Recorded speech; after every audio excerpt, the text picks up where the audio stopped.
How y'all doing? It's Jared, and this is a Benchmade 15200 altitude. This was like the #1 knife that I was most excited for this year on the Benchmade drop. This thing is just pretty, isn't it?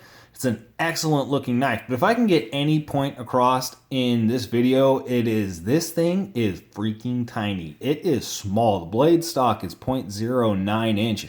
And so there's a few other knives that Benchmade actually uses this size of blade stock in, but they're gentleman's folders, and so this itself just, it's tiny. It feels so much smaller than it appears in videos. You know what I mean? Like even now, looking through this, let's find, lens finder or whatever it's called, it looks bigger than it actually is. It just feels so tiny in my hand, and I like it. It's been described as a scalpel, and that's pretty accurate because this is a pinch grip knife. You don't want to really do any hard work. You can definitely get a good grip on it and hold it, and it's interesting with this shape. I'll get into that in a second, but this is generally designed, I think, as mainly a pinch grip knife. Hold it like this. It's got the serrations up front so you can choke up a little bit on it and actually get that scalpel grip on there and do some really fine work. So the balance point on this thing is right there, right? And so when I'm pinching up here, the balance point is way behind my fingers. And so all of the weight is in the back of this knife, which just gives it a massive amount of control and, precision. And so scalpel, I think, is the correct terminology for this thing. It really is. I like the way that scale's been done. It's interesting that they did decide to do this, and I'm pretty damn sure that this is a neck knife. And I don't know why Benchmade isn't advertising it as a neck knife. I really do think that that's what they intended this thing to be. But they didn't give any paracord with it, and they don't advertise it as a neck knife, but there's no other mounting system actually on this sheath here. So, really, what do they intend? You just throw this in your backpack? That's the idea that they've been kind of getting across, but I really think that this was intended as a neck knife, and there's some political reason that they just don't want to admit that, because it is excellent for that. It's a bit big. It does hang down quite a ways. The overall length of this thing, 7.38 inches. It's got a blade length of 3.8 inches. Your blade stock is 0.9 inches. It weighs 1.6 ounces, and that's just freaking crazy. It is, but it's good, isn't it? It just looks so good.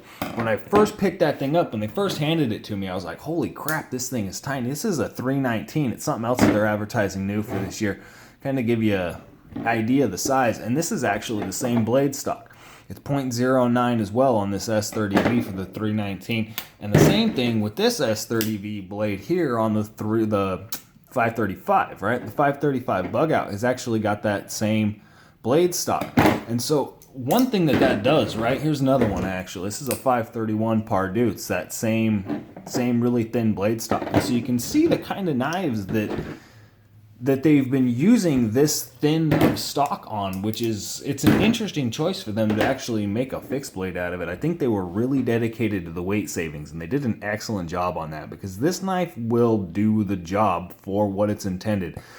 It just really seems like a pinch grip pull cut. That's really what it's designed to do. And cut, this isn't designed, it's not gonna be good at really anything else besides that straight long draw pull cut. This knife really isn't going to excel anywhere else because it digs into your hand. I can feel it into my pinky right now, but it is really secure because it feels like the way that it's designed here, because I have to crush my fingers in to get it, but it's relatively straight in this area here, right? But I still have to squeeze them together. And so when I actually give it a really good grip and a saber grip, it feels like I'm pulling the knife apart. Like there's pressure in the, this way and this way. It feels like I'm actually pulling the knife apart, if that makes any sense. And so it feels secure in my hand. It doesn't feel like it's going to go anywhere. I'm not worried about it slipping up. The actual jimping is some of the best jimping that Benchmade has ever done. You can see, I'm not putting a whole lot of pressure on there, and it just really grips my finger back. It really does work well, and it's in multiple locations all over this thing. And so it really does aid, and this is kind of reminiscent to like a Spyderco ramp right there, almost the way that thing grips. It doesn't quite feel like that, but it's still, yeah. And so they're very Yeah, very purposefully placed jimping all over this thing, and it definitely has security. I'm not worried about it moving, but it just isn't going to be pleasant to carve anything with. I did a little bit of carving with it, and it just ate into my pinky, like right there on my pinky, because when you force the blade back, the knife is pivoting, and so all of that pressure is just being dug right there into that little ramp, and it's just eating into my pinky. And so it's not the best thing to do any hard work with, but at the same time, that draw cut is just fantastic. And this is kind of a joke, but I wanted to do this. I wanted to make this comparison because this is a fixed blade outdoors knife with a flat grind full tang, right? Here's another full tang, flat ground, clip point, fixed blade. Look at this. Isn't that entertaining? This knife is very purposefully designed, but I think it's excellent. I really like it. S90V is a good choice for this because it is going to be able to do a lot of cutting for a long time and hold its edge. So that's actually a good choice for the purpose, the design of this knife, as well as just an EDC fixed blade. If you want to throw a fixed blade in your pocket, wear a neck knife, something like that, EDC, a fixed blade, carry it around every day, the S90V is arguable because it is going to be a bear to sharpen. It's not going to be the easiest thing to put an edge back on, get it razor sharp. It's going to take you a lot of time, but at the same time, you're not going to have to do it nearly as often. So with that EDC in mind, as light as this thing is, because you can just throw it anywhere, I'm trying to figure out a way to actually fashion it into my boot. I haven't figured out a way to fully get it into my boot just the way that I like it. So I am carrying it around the neck right now, and it's got a massive amount of retention. It was too much retention, actually. You can see this here. I'm struggling to get it out. It was too much retention actually out of the box, but that's not a bad thing because it's going to break in over time, and I have noticed it breaking in. There's just a little bit of a tug and the sheath will come out, but I have no worries about this thing coming out carrying it upside down because it does have a great amount of retention, and this knife doesn't weigh anything. I mean, it's less than 2 ounces, and so if I'm sitting there bouncing around, jumping and doing all the things that I gotta do, there's almost no weight pulling down to actually dislodge this knife. And so I feel pretty secure in actually carrying this thing around my neck upside down like that, which isn't something for a whole lot of knives that I can say for a whole lot of different knives. Here's a CRKT Minimalist. Throw that one up there, give you a size comparison. I did polish it.